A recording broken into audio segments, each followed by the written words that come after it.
আর একটু উস্কাই দিলাম না কেন, তাহলে তো আমাদের কোনো সমস্যা নাই। জাহান্নামে যাইয়া পরে আবার সাপ মাপ চাইয়া তারপর জান্নাতে যাবো, অসুবিধা কি? ওই যে পূর্বে যে কইছিলেন যালিকা বিআন্নাহুম ক্বালু ইন্নামাল বাইউ মিসলুর রিবা, যে আল্লাহর আয়াতকে অস্বীকার করেছে, আল্লাহর কথাকে অস্বীকার করেছে, আপনি কুফরি করেছেন, আপনার নাম তালিকায় কাফেরের তালিকায় নাম হয়ে গেছে। কোথায় যাবেন? কোথায় যাবেন আপনি? মোমেন সুদ খাবেন ঘন ঘন। একটা 100 টাকায়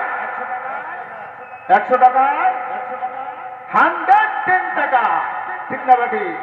110 টাকা। আল্লাহ বলেন দুনিয়ার মানুষ রে, ও বোকা মুসলমান, আল্লাহ বলেন দুনিয়ার মুসলমানরা এত বোকা হয় আমি আল্লাহ জানি না। শুনে নাও, শুনে না, তোমার সুদের টাকা আমি আল্লাহ ধ্বংস করে দেব, নির্মূল করে দিব, পারেন কিনা? আয়ে মামুল আউয়ালিন আল আখিরিন বাহার সাদকা রাহমাতাল লিল আলামিন। ও দুনিয়ার মানুষ, আল্লাহ রাব্বুল আলামিন বলেন ইয়ামহাকুল্লাহু রিবা, 276 নম্বর আয়াতে আল্লাহ বলেন ইয়ামহাকুল্লাহু রিবা ওয়া ইউরবিস সাদাকাত। আল্লাহ ডাক দিয়া বলেন বোকা মুসলমানরা রে শুনে নাও, ইয়ামহাকুল্লাহু রিবা, আমি সুদকে নির্মূল করে দেই, আমি সুদকে ধ্বংস করে দেই, সুদকে ধ্বংস করে দেই। যারা সুদখোর, যারা সুদের টাকা খায়, তাদের অট্টালিকা বড়, তাদের সবসময় পকেটে ক্যাশ ক্যাশ বান্তির মার্কা টাকা থাকে, ঠিক না বেটি? আল্লাহ কয় ও দুনিয়ার মুমিনরা, যারা সুদ খাও না, সুদখোরের কাছে এই টাকা দেওয়া পবিত্র, এই সুদখোরের টাকাটা আমি ধ্বংস করে দিতে পারি। একটা ছেলেকে আমি হাসপাতালে নিয়া, হাসপাতালের বেডে শোয়াইয়া সুদখোরের সমস্ত চালান এবং আসল এবং ব্যবসা সব ধ্বংস করে দিতে পারি কিনা? পারেন কিনা? এই জন্য আল্লাহ বলেন ইয়ামহাকুল্লাহু রিবা, সুদকে আমি আল্লাহ নির্মূল করে দেই, ধ্বংস করে দেই। ওয়া ইউরবিস সাদাকাত, আর দান সদকাকে আমি আল্লাহ বর্ধিত করে দেই। সুবহানাল্লাহ। এটা আবার কেমন? ধরেন 100 টাকা 10 টাকা, তাহলে 110 টাকা। আর যার কাছে 100 টাকা আছে সে 10 টাকা দান করলো, তার কাছে কয় টাকা থাকবে? তাহলে লস না? লস না, কি বলেন? 90 টাকা থাকলো, আর তার কাছে 100 টাকায় 10 টাকা, তাহলে 110 টাকা হইল। এর 100 টাকার থেকে 10 টাকা কম, 90 টাকা, তাহলে তার লাভ বেশি। যিনি সুদ পাইছে তার না। আসলে বাহ্যিকভাবে দেখা যায় 100 টাকায় 10 টাকা আসছে, ওটা পকেটে থাকতো কিনা জানা নাই, কিন্তু 100 টাকার থেকে 10 টাকা যে সদকা দান করেছে, এইটা আল্লাহর ব্যাংকে জমা হয়ে যাবে, কোনো চুরি হবে না, ডাকাতি হবে না, ঠিক না বেঠি? কালকে আমাদের ময়দানে আল্লাহ ডাক দিয়া বলবেন দুনিয়ার মানুষ, যারা সুদ দাও না, শুনে নাও, শুনে নাও, দেখো তোমার আমলনামায় সদকা করার, দান করার এতটি টাকা জমা হয়ে গেছে। তোমরা কারা? তোমরা আল্লাহর রাস্তায় দান করেছিলা, বাড়তি বাড়তি বাড়তি বাড়তি 90,000 না, 90 টাকা না, 90 লাখ না, আমি আল্লাহ ইচ্ছা করলে 90 বিলিয়ন দিতে পারি। পারেন কিনা? মাইলে মোমেন সুয়ে মোমেন নিশাওয়াদ, মাইলে কাফের সুয়ে কাফের নিশাওয়াদ। আল্লাহু আকবার বলেন। ও দুনিয়ার মানুষ, মুমিন তো মুমিনের মতো হতে হবে, ঠিক না বেঠি? আর কাফের তো কাফের আচর ব্যবহার হতে হবে, ঠিক না বেঠি?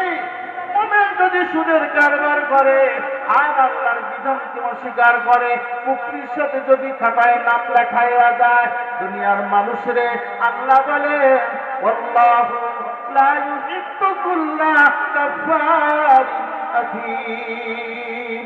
আল্লাহ বলেন অকৃতজ্ঞ ব্যক্তিকে, অকৃতজ্ঞ বান্দাকে আমি আল্লাহ ভালোবাসি না। কে বলছেন? কে বলছেন? সবাই জানাই গেছে, আওয়াজ জোরে যায় নাই, যায় না? এই একটু চা খান। কি বললাম? আল্লাহ বলেন ইন্নাল্লাহা লা ইউহিব্বু কুল্লা কাফারিন আথীম।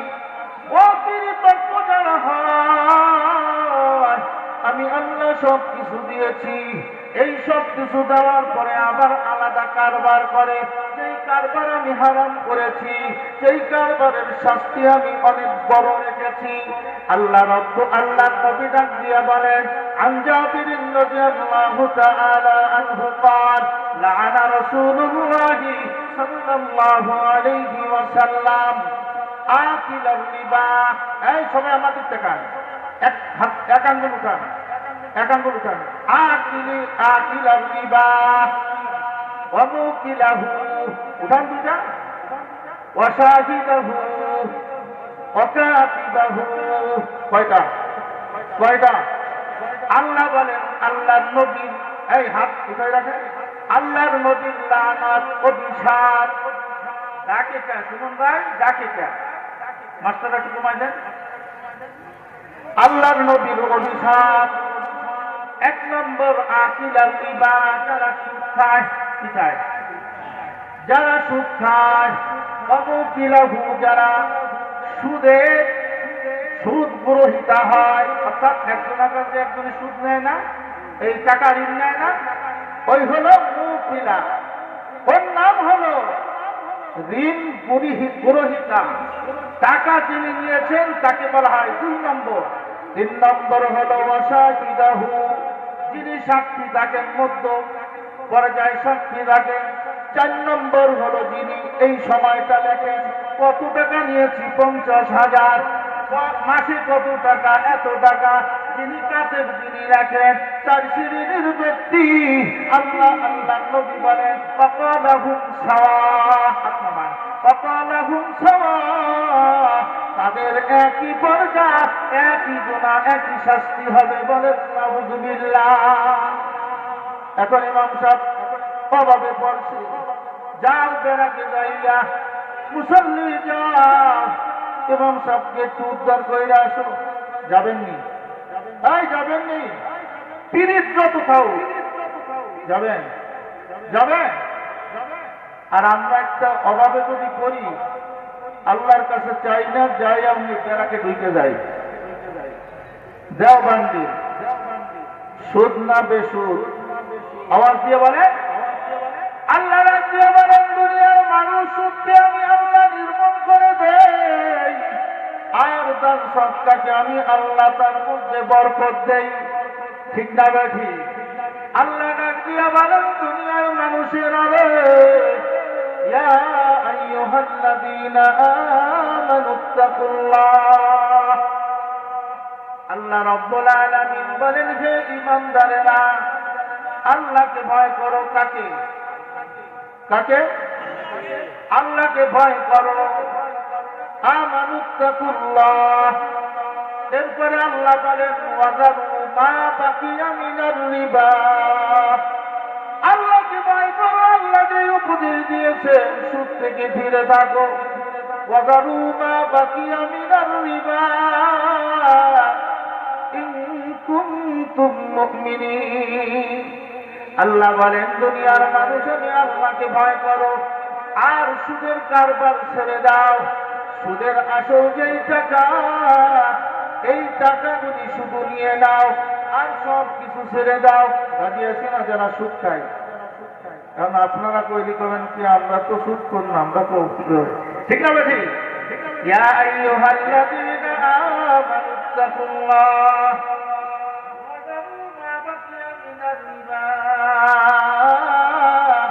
ইন কুনতুম মুমিনিন। আল্লাহ বলেন তোমাদের সুদ ব্যবসা ছেড়ে দাও, আসল টাকাগুলি তাদের কাছে নিয়ে নাও, তাদের কাছ থেকে আসল টাকা নাও। কি টাকা? আসল টাকা। যাই আপনি হুমকি দামকি দেবেন, এই বেটা তুমি সুদটা জিনিস আসল টাকা দিয়ে এখনই সব দিয়ে ফেলাবি ফেলাবি, এরকম না না। আল্লাহ বলেন শুনে নাও কিভাবে আদায় করবা। ও দুনিয়ার মানুষ, আদায় করতে হবে, তাকে সময় দিতে হবে। কি দিতে হবে?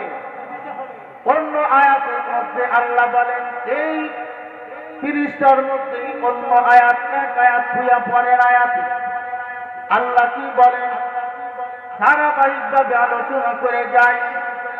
আল্লাহ বলেন ফাইল্লাম তাফআলু, যদি তোমরা এই উপদেশ না শোনো, আবার যদি তোমরা সুদের কারবার করো, আল্লাহ বলেন ফাআযানু বিহারবিন মিনাল্লাহি ওয়া রাসূলি, আমি আল্লাহ ঘোষণা দিলাম। কে ঘোষণা দিছে? আমি আল্লাহ ঘোষণা দিলাম তোমার বিরুদ্ধে আল্লাহ এবং আল্লাহ রাসূল যুদ্ধ করবে। বলেন নাউযুবিল্লাহ। কি করবে? কি করবে? যুদ্ধ ঘোষণা করে দিয়েছে। কে? আল্লাহ যুদ্ধ ঘোষণা করে দিয়েছেন। ও দুনিয়ার মানুষ, এই জন্য আল্লাহ মাঝখানে আবার বলেন, অর্থাৎ ৭৭ নম্বর আয়াতে আল্লাহ বলেন, ইন্নাল্লাযীনা আমানু ওয়া আমিলুস সালিহাত, যারা সুদ থেকে বেঁচে থাকবা, তোমরা ঈমানদার, নেকের কাজ করবা। কিসের কাজ? নেকের কাজ করবা। আল্লাহ বলেন ওয়া আকামুস সালাহ ওয়া আতুজ যাকাহ, নামাজ কায়েম করবা, যাকাত আদায় করবা। এই কথাটা কেন বললেন? আল্লাহ এই কথাটা এই জন্য বললেন, যারা নামাজ পড়ে এদের শারীরিক যাকাত আদায় হয়ে যায়, ঠিক না বেশি? আর যারা যাকাত দেয় তাদের মালের যাকাত আদায় হয়ে যায়। সুবহানাল্লাহ বলেন না? এরপরে আল্লাহ বলেন, দুনিয়ার মানুষ ওয়া আকামুস সালাতা ওয়া আতুজ যাকাহ ফালাহুম আজরুহুম ইনদা রাব্বিহিম, আল্লাহর পক্ষ থেকে তোমাদের পুরস্কার রাখা হয়েছে। সুবহানাল্লাহ কইলেন? পুরস্কার নেবেন না সুদের টাকা নেবেন? আওয়াজ দিয়ে জোরে। কে কে সুদের টাকা নেবেন হাত উঠান।